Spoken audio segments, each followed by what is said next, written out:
নমস্কাৰ ভ্ৰাম্যমান থিয়েটাৰ অসমৰ চুকে কোণে অসমৰ ৰংগমঞ্চত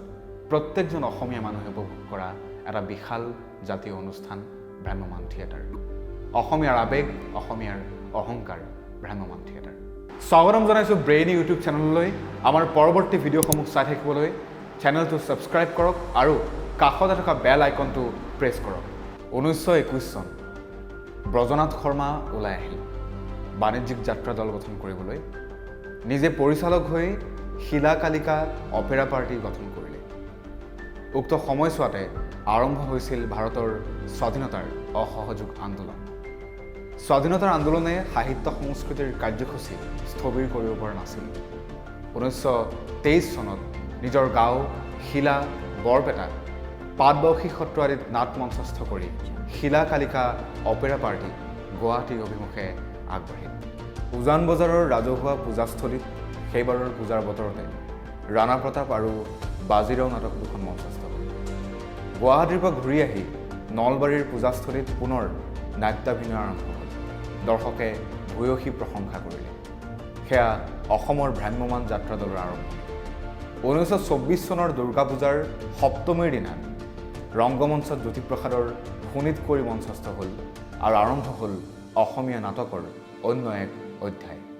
1924 চনৰ মে' মাহত শিলাকালিকা অপেৰা যাত্ৰা দল নানান কাৰণত বন্ধ হ'ল ব্ৰজনাথ শৰ্মা কিন্তু নিৰাশ নহ'ল পুনৰ 1924 চনৰ নৱেম্বৰ মাহত 70 টকীয়া মাহিলী মাননিৰে গণক গাড়ী অপেৰা পাৰ্টিৰ আখৰা আৰম্ভ কৰিলে 1930 চন আৰম্ভ হ'ল আছাম কোহিনুৰ অপেৰা পাৰ্টি পৰিচালক ব্ৰজনাথ শৰ্মা স্থান সৰভোগ উজনি নামনিৰ শিল্পীৰে সৰভোগ উখল মাখল হ'ল তেজপুৰৰ ডেকা ফণী শৰ্মাও ফুটবল খেলিবলৈ গৈ কোহিনুৰ অপেৰাত যোগদান কৰিলে নাটক চলিল কিন্তু ঘটনাক্ৰমত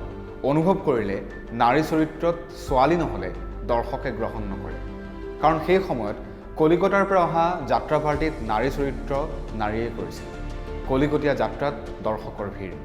ব্ৰজনাথ শৰ্মাই থিৰাং কৰিলে যে ছোৱালী যোৰহাটৰ লাগিবই নানান সংগ্ৰাম কৰি পুৰণি গুদামৰ গোলাপী আৰু সৰ্বেশ্বৰীক দুয়ো ভাই ভনীক নাটকৰ অভিনয়লৈ আনিলে ইও এক কাহিনী সমাজে ব্ৰজনাথ শৰ্মাক সমালোচনাৰে থকা সৰকা কৰিলে প্ৰথমতে ব্ৰজ শৰ্মাই ছোৱালী দুজনীক নাটক কৰিবলৈ দিয়া নাছিল চন্দ্ৰ চৌধুৰীয়ে নাৰীৰ চৰিত্ৰত অভিনয় কৰিছিল মানুহে বিশ্বাস কৰা নাছিল যোৰহাটত এনেকুৱা অৱস্থা হৈছিলগৈ যে ছোৱালী হয় নে নহয় প্ৰমাণ চাবৰ বাবে গ্ৰীণ ৰুমত চন্দ্ৰ চৌধুৰীৰ বস্ত্ৰহৰণৰ নিচিনা কাণ্ড হৈছিল সেয়া বহুত কাহিনী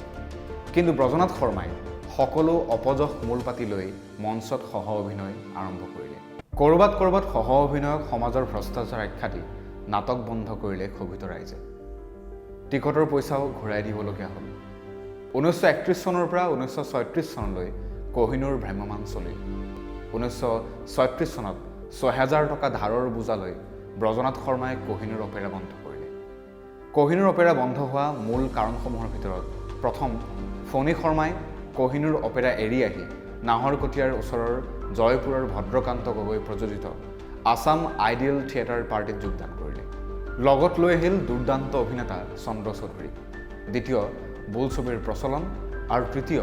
কলিকতীয়া থিয়েটাৰ অসমৰ প্ৰথম জনা ভ্ৰাম্যমান থিয়েটাৰৰ পথ প্ৰদৰ্শক ব্ৰজনাথ শৰ্মাক কোহিনুৰ অপেৰাই সৰ্বশান্ত কৰিলে তেওঁৰ সঞ্চিত ধন গ'ল খেতি কৰা মাটিৰ আধাখিনি গ'ল চিকিৎসাৰ অভাৱত থিয়েটাৰ কৰি থাকোঁতে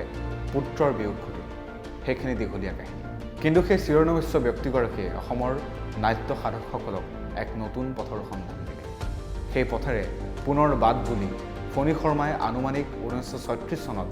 গুৰুপ্ৰসাদ বৰঠাকুৰৰ অৰ্থেৰে আৰম্ভ কৰিলে অসম ষ্টাৰ থিয়েটাৰ পাৰ্টি কিন্তু আছাম ষ্টাৰ থিয়েটাৰ পাৰ্টিও বৰ বেছি বছৰ নচলিল 1963 চন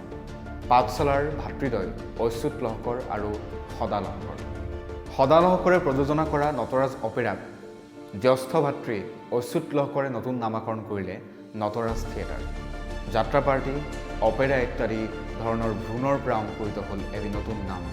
ভ্ৰাম্যমান থিয়েটাৰ এক স্বাধীন নাট্যধাৰা বঙালী নাট্যযোদ্ধা শম্ভু মিত্ৰ আৰু উৎপল দত্তৰ ভাষাত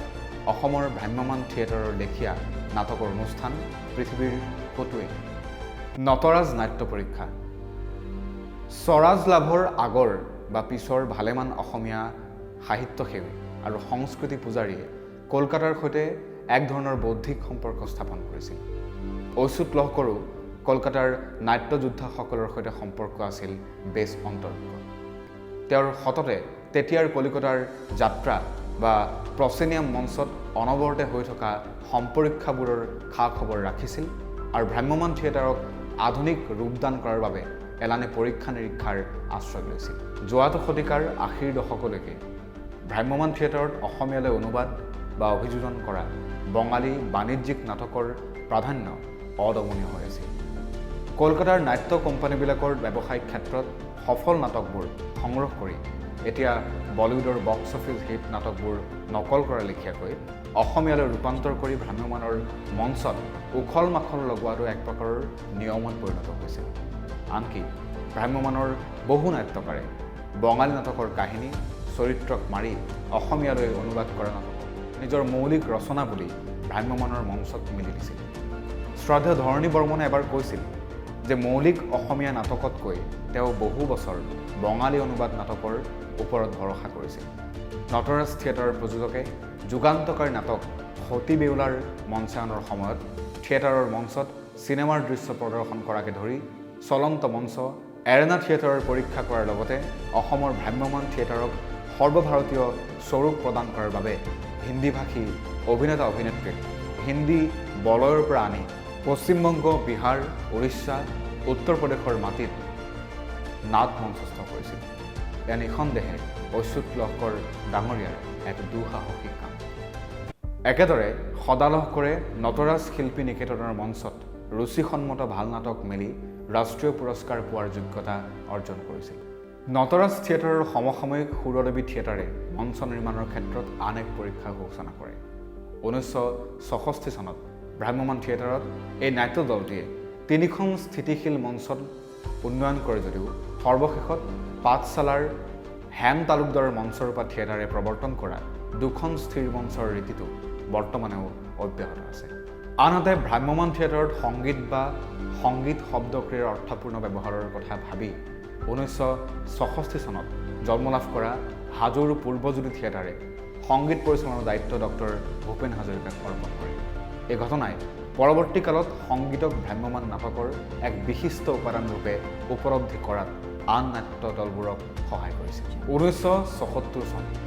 ব্ৰজনাথ শৰ্মালৈ শ্ৰদ্ধাঞ্জলি চিনৰূপে ভ্ৰাম্যমাণ থিয়েটাৰৰ বৰ্তমানৰ ২ প্ৰধান কাণ্ডাৰী ৰতন লহকৰ আৰু কৃষ্ণ ৰয়ে পাঠশালাত কহিনুৰ থিয়েটাৰৰ ভেটি স্থাপন কৰে। কহিনুৰৰ অলংকাৰ আৰু আশীৰ্বাদ নাটকত ইলা কাকতি, প্ৰশান্ত হাজৰিকা আৰু মহানন্দ শৰ্মাৰ অনবদ্য অভিনয়ে এক নৱতৰংগৰ সূচনা কৰে। ১৯৮০ চনত কহিনুৰৰ মঞ্চলৈ চলচ্চিত্ৰৰ গ্লেমাৰ তাৰকা নিপন গোস্বামীৰ আগমন ঘটে আৰু অসীমত যাৰ হেৰাল সীমা উপন্যাসৰ নাট্যৰূপে হাজাৰ বিজাৰ দৰ্শকক ভ্ৰাম্যমাণ প্ৰেক্ষাগৃহলৈ টানি নিবলৈ সক্ষম হয়। কহিনুৰ মঞ্চতে শ্বেক্সপিয়াৰ, চক্ৰিছকে ধৰি ভালেকেইখন ধ্ৰুপদী নাটকৰ মঞ্চায়ন হয়। ক্লিওপেট্ৰা, হেমলেট, মাটিৰ গাড়ী, অৰুণ শৰ্মাৰ বাঘজাল, মহেন্দ্ৰ বৰঠাকুৰৰ সৰাগুৰিৰ চাপৰি, বিষ্ণু ৰাভা, ইংৰাজী চলচ্চিত্ৰৰ নাট্য ৰূপান্তৰ বেন হুৰ, টাইটানিক, ইডিপাছ, পবিত্ৰ পাপী আদি নাটকৰ মঞ্চায়ন নিশ্চয়কৈ সাহসিক কাৰ্য। আৰাধনা থিয়েটাৰে কবৰ আৰু কংকাল, পৃথিৱীৰ প্ৰেম, মৃত্যুঞ্জয় আদিৰে সৃষ্টি কৰা অসমীয়া উপন্যাসৰ নাট্যৰূপ দিয়াৰ প্ৰশংসনীয় পৰম্পৰাক কহিনুৰ থিয়েটাৰে পাতাল ভৈৰৱী, অনুৰাধাৰ দেশ আদি নাটকেৰে অব্যাহত ৰাখে। এইবোৰৰ সমান্তৰালকৈ কহিনুৰ থিয়েটাৰে ভ্ৰাম্যমাণৰ মঞ্চত আকৰ্ষণ কৰাৰ বাবে গিমিক বা চমক বা টেকনিক কাৰুকাৰ্যৰ প্ৰৱেশ ঘটাইছে। কহিনুৰ এনে অনৰ্থক আৰু অসাৰ্থক প্ৰয়াসক পাথেয় বুলি আন থিয়েটাৰে অনুকৰণ কৰিবলৈ লোৱা প্ৰৱণতাই ভ্ৰাম্যমাণৰ নাটকবোৰক কেইবছৰমান আগলৈকে টেকনিক সৰ্বোচ্চ কৰি পেলালে। এই প্ৰৱণতাই ভ্ৰাম্যমাণৰ নাটকৰ পূৰ্বৰ কাহিনীৰ সাৰ্থকতা, সংলাপৰ সৌন্দৰ্য আৰু অভিনয়ৰ শক্তি বহুল আশাই দুৰ্বল কৰি পেলালে। এনেদৰে বৰ্তমানৰ বলিউডী ফিল্মী নৃত্যগীতৰ প্ৰয়োগৰে ভ্ৰাম্যমাণৰ নাটকৰ গাঁথনি, কাহিনী আৰু সংলাপক নিশকতীয়া কৰি পেলাইছে। বৰ্তমান ভ্ৰাম্যমাণে বলিউডক নকল কৰাৰ মাৰাত্মক ব্যাধিক বুকুত থিতাপি ল'বলৈ দিয়াৰ অপচেষ্টাই নাটকবোৰৰ বেছিভাগেই কৰিছে স্থবিৰ আৰু প্ৰাণহীন। এনে অদ্ভুত অপচেষ্টাৰে অনৰ্থকভাৱে ভ্ৰাম্যমাণ থিয়েটাৰক অসমীয়া চলচ্চিত্ৰৰ বাণিজ্যিক বিকল্প বুলি পতিয়ন নিয়াব খুজিছে। পিছে চেলুলয়ড আৰু জীয়া শিল্পৰ পাৰ্থক্যটো সকলোৱে বুজি পায়। বিকল্পটো বহুদূৰ। ভ্ৰাম্যমাণ থিয়েটাৰে ভ্ৰাম্যমাণৰ মঞ্চক গ্লেমাৰ সৰ্বস্ব কৰি তোলাত আগভাগ লৈছে। বৰ্তমানৰ ষ্টাৰ কালচাৰ কোহিনুৰৰেই ব্যৱসায়িক উদ্ভাৱন। ভ্ৰাম্যমাণৰ ৪৬ বছৰীয়া কোহিনুৰ থিয়েটাৰে ভ্ৰাম্যমাণ মাধ্যমত কেইখনমান ভাল নাটক আগবঢ়ালেও আন নাট্যদলৰ নিচিনাকৈ কোহিনুৰেও জাতিগত সাংস্কৃতিক মূলৰ লগত সম্পৰ্কহীন নিম্নমানৰ ব্যৱসায়িক নাটকহে কৰি আহিছে। কিন্তু ভ্ৰাম্যমাণৰ ইতিহাসত কোহিনুৰ থিয়েটাৰে জাতীয় ঐতিহ্য চেতনাৰে দীপ্ত আৰু আপোন সংস্কৃতিৰ বৰ্ণময় উপাদানেৰে সমৃদ্ধ মৌলিক নাট প্ৰযোজনাৰ বাটকটীয়া হোৱাৰ শ্ৰদ্ধাশীল সম্ভাৱনাটো এতিয়াই হেৰাই যোৱা নাই।